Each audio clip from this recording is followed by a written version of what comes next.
on board AJ Bullet.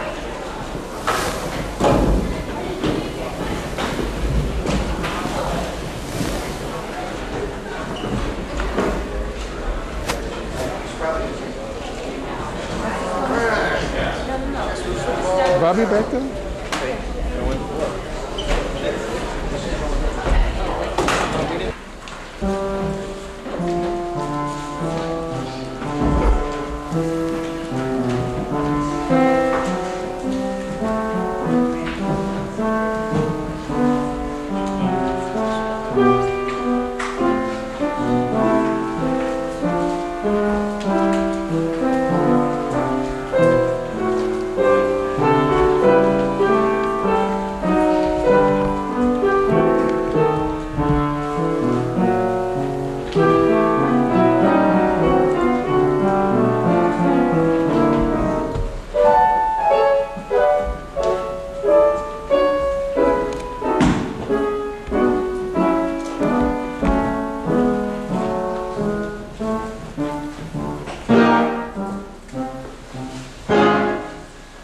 That was Prelude from Parade, composed by Erik Satie. It expresses its time, which was 1917, but it also affects us.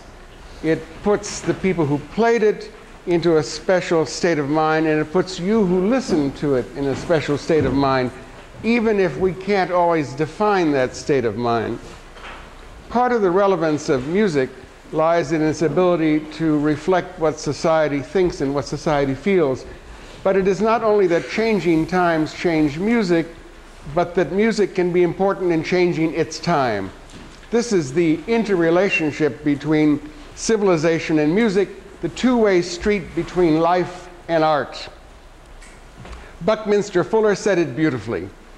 If we lived, he said, in a world in which things were easier, if the environment was better put together, better shaped, it would be simple for us to become better people. So perhaps woman and man will not become better merely through interior effort, through psychology or religion or morality, but through a better environment as well. And good music is a part of good environment.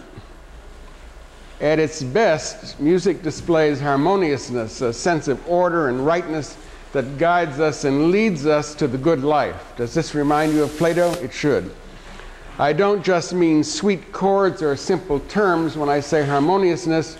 I mean a broad, natural fitting together of musical materials. By harmoniousness, I mean the striving toward perfection, the high aspirations that we find in music at its best. As Nietzsche said, without music, life would be a mistake. This lecture is about my favorite flowering of music and culture, music in culture, Paris in the 1920s. As much as I can, I want to open the floodgates of this period, an era filled with riches, luxurious in its ambiguities, a period that means different things to everyone.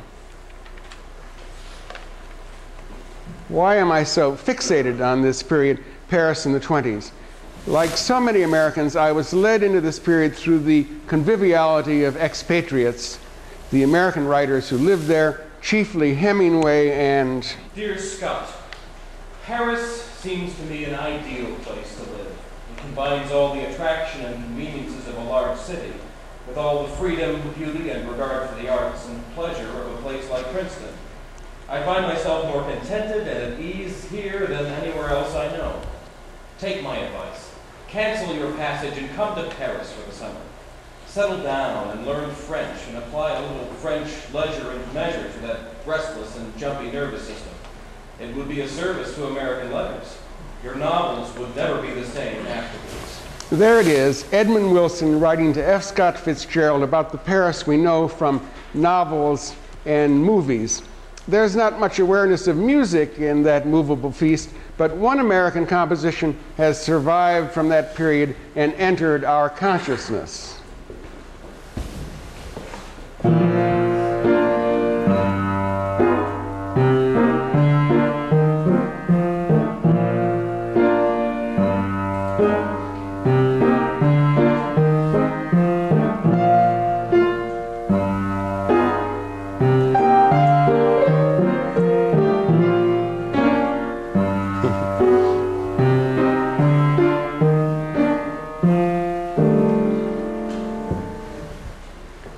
That's An American in Paris by George Gershwin, written in 1929, just as he was getting an expert grip on symphonic writing.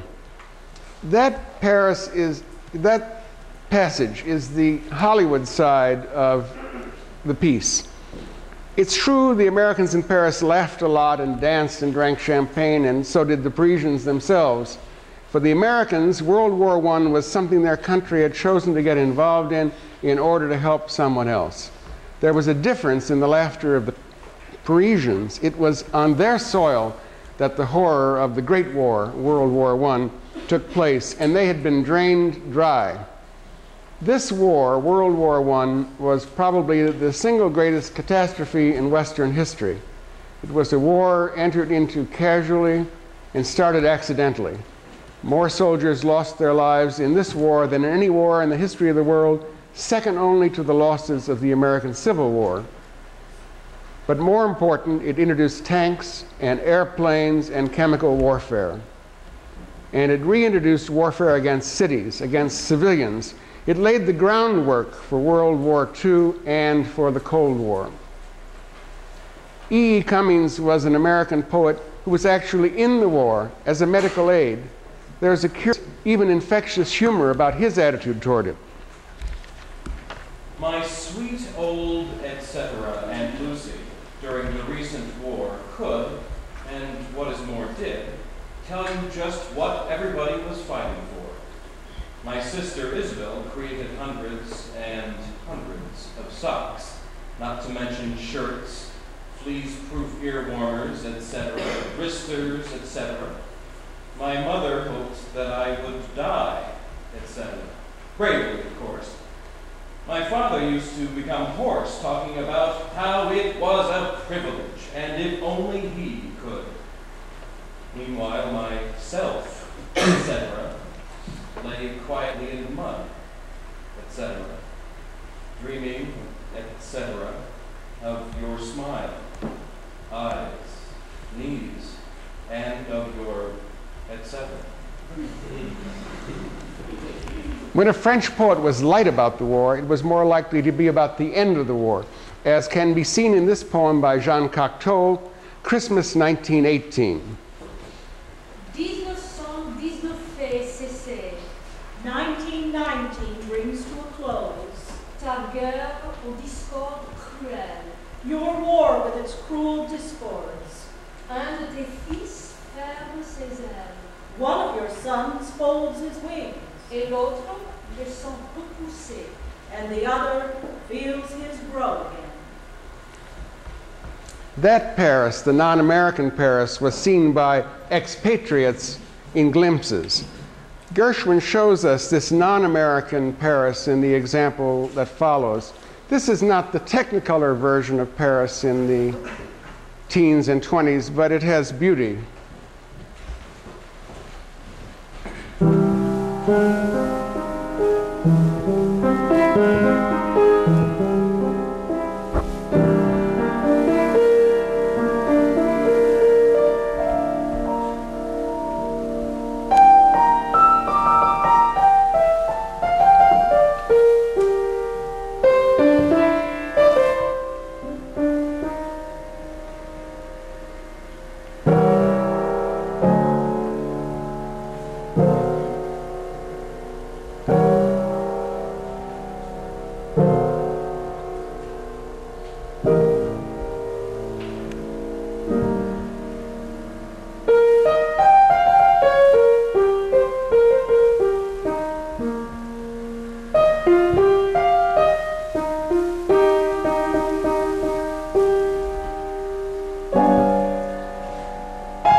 They say that Gershwin borrowed from Ravel in writing that piece, that he stole from Maurice Ravel. But listen to this passage by Ravel.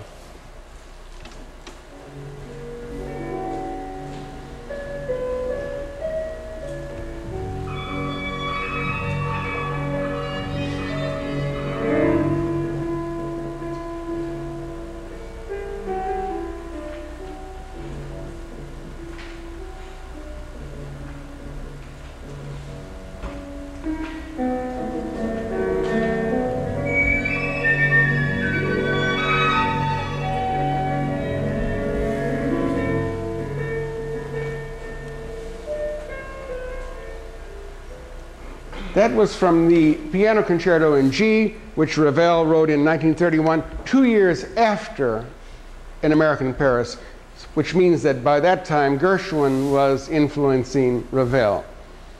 The Americans in Paris knew about the weariness of spirit the French were struggling against and the bright new styles that had grown up in the arts there. And one American was profoundly attuned to the new spirit of Paris, Virgil Thomson. He lived in Paris for a number of years and he associated with the French almost as a Frenchman. While he was in Paris, he composed a piece that had lasting consequences for American culture.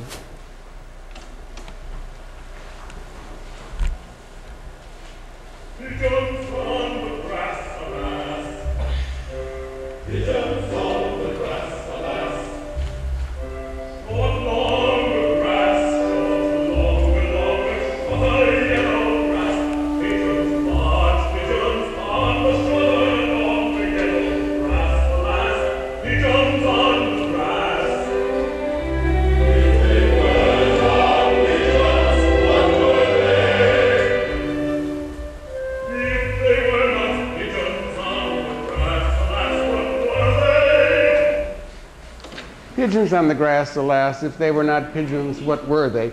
Did you recognize the words? The author, of course, was Gertrude Stein, an American poet who'd lived in France for 2 decades by the time most of the other Americans rolled in.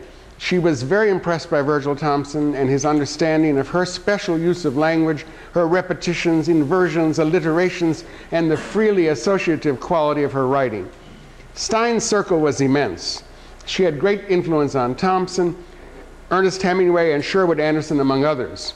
Picasso was close by, and Stravinsky had to reckon with her influence on the artistic world. Ezra Pound was kept away. Gertrude Stein was a great force, one of the 3 chief catalytic figures of the 1920s, in my opinion, along with Jean Cocteau and Erik Satie. The collaboration of Thomson and Stein resulted in 2 operas that have become classics of American musical drama. One is Four Saints in 3 Acts. You just heard a little bit of that. And the other is The Mother of Us All.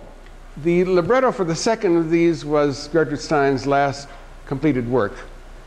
That opera is a surrealistic portrait of the woman suffrage leader, Susan B. Anthony. It had some stirrings of popularity during recent years, for reasons both political and musical. And in the last act of this work, which we're going to give you a little taste of, Susan Anthony's statue is unveiled and sings just as the Commendatore does in Mozart's Don Giovanni.